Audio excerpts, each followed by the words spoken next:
Yeah, I tried to do a video twice a day, and each time, they end up like a half hour long.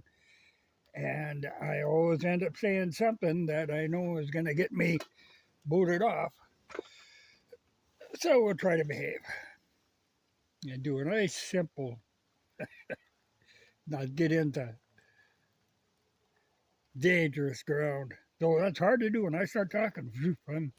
I'm there. But what I'm doing, this is one of my SR heads. This is the one I'm building for a performance motor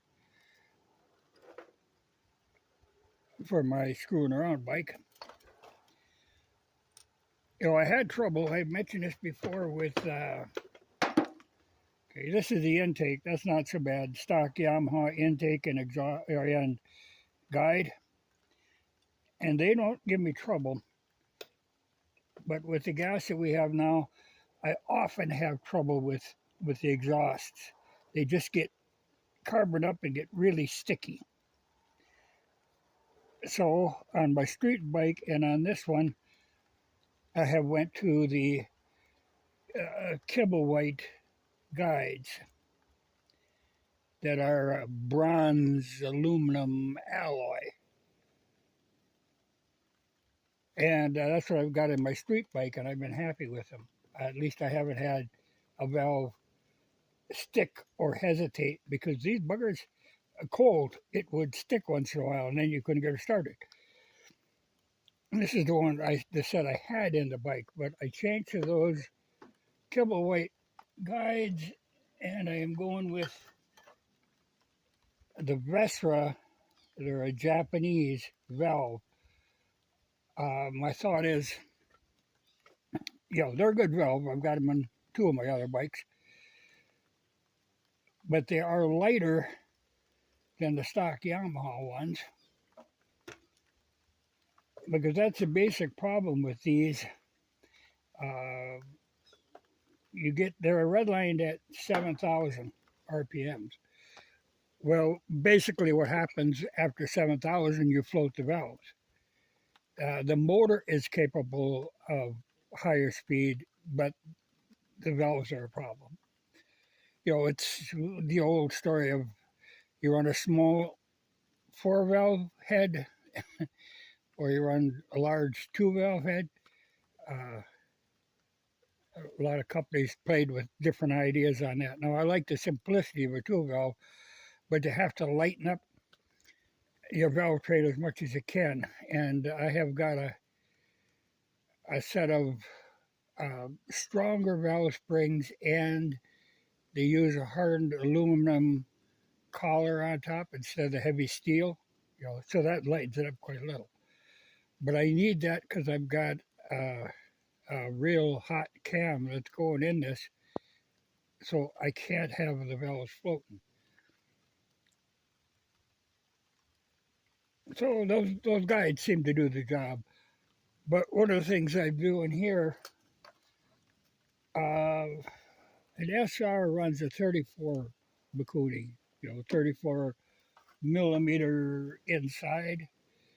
Well, I like to run 38s. But if you put a 38 on there, the port here is quite small. It's 34. So I have enlarged the port because I'm using this is actually a modified Harley intake manifold that is a 38, and that is designed to seal with an O-ring. A simple setup, solid setup, and then you use this rubber piece between the intake and the carburetor, but it's just right for that 38 Mikuni, or 36 even. So I've had it done, I had to grind this all out. Now I'm polishing, but I'm starting to get a little rain, so I'm going to have to call it quits for today. And it's getting toward evening, and I like really good light for doing this kind of thing. But I've got her out to the 38 now. Now I'm just polishing and smoothing. It isn't a matter so much of porting as it is just cleaning things up. But what I'll do on the intake, yeah, I'll polish it, but then I will hit it again with the glass beater to rough it up because you want the intake to be slightly rough. It causes little micro eddies along the surface, which actually speeds up the flow of the main charge. So I'm playing. All that stuff takes time. It's little things that take time. And then I drilled out the screws where the manifold goes in, went the next size up, and helicoiled them. So I've got a good solid bolt instead of, these are little tiny ones, just to make it more stable because it has to hold the weight of the carburetor. But I like this manifold much better than these. Just a better design, but they've used these for a long time. But that, like I say, it's an old where somebody had converted a Harley to run a Mikuni. They had this one into the Y manifold, but it's 38.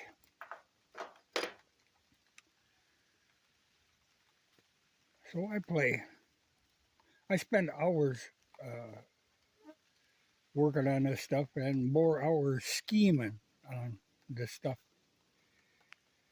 But I've got like I say, the new valves in. I got the seats ground. You have to do that when you put the new guides in to make sure your line takes up.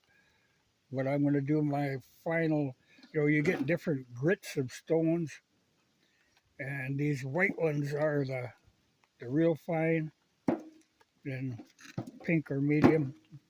Gray are the coarse ones. You don't often have to use them. I usually start out with the pink and then go. Everybody now uses carbide. I've tried them. I've actually got a set of those, but I have found, I learned in high school, we had a valve grinding machine. They used the stones I learned there, and I've done a lot of valve grinding. And I have grown fond of the stones. And it's kind of funny, like Yamaha runs stock, they run a 30-degree inside, they run a 45, and then they run it flat on the outside. Well, I like to go with a 70 on the outside. So I end up doing a 5 angle instead of the 2 that Yamaha uses, or 3 if you really stretch it. It just makes things flow smoother. The whole idea is to get everything to flow without a lot of drastic transitions. It's all about moving air. So any little thing you can do to speed it up, you do.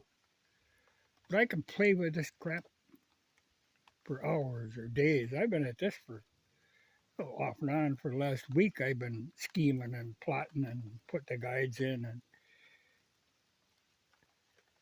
because you put the guides in, you got to heat the head up to like 200 degrees, drive the old ones out, and then put the new ones in. Well, it's still warm, but then you have to check right away to make sure that they aren't. A lot of times if you change the guide, it can maybe the guide is not quite centered of where it used to be, so then you have to a lot of times tap the guide out, turn it like a quarter turn, put it back and try it. I'd have to say these guides, I was impressed with how concentric they were. I drove them in and they were just right. Cleaned up right away. That saves a lot. You don't have to burn your seats out trying to get things squared away, because I have seen sometimes where the hole in the guide isn't exactly straight. And guides are available in different oversizes. These are still standard guides. I'm sure it's the first time they've ever been out of there. But this is the head I was running on my street bike. And then I rebuilt a head much like I'm doing here, that one on it that's on there now. But this one I'm doing for the performance one. So I'm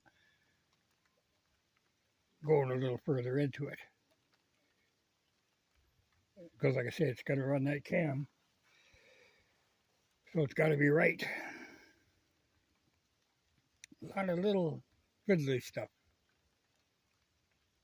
But I like, if it's my own stuff, fiddling on that stuff,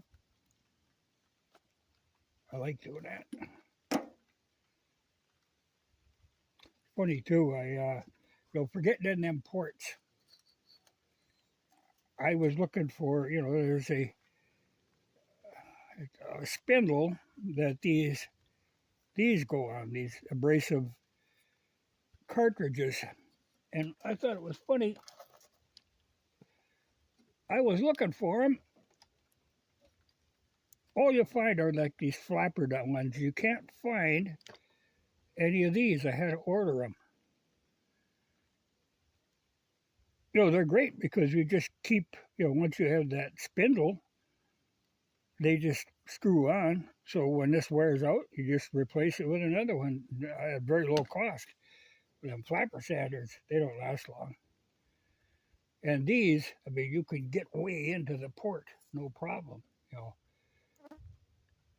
But for some reason, everybody I talked to, nobody had ever heard of them.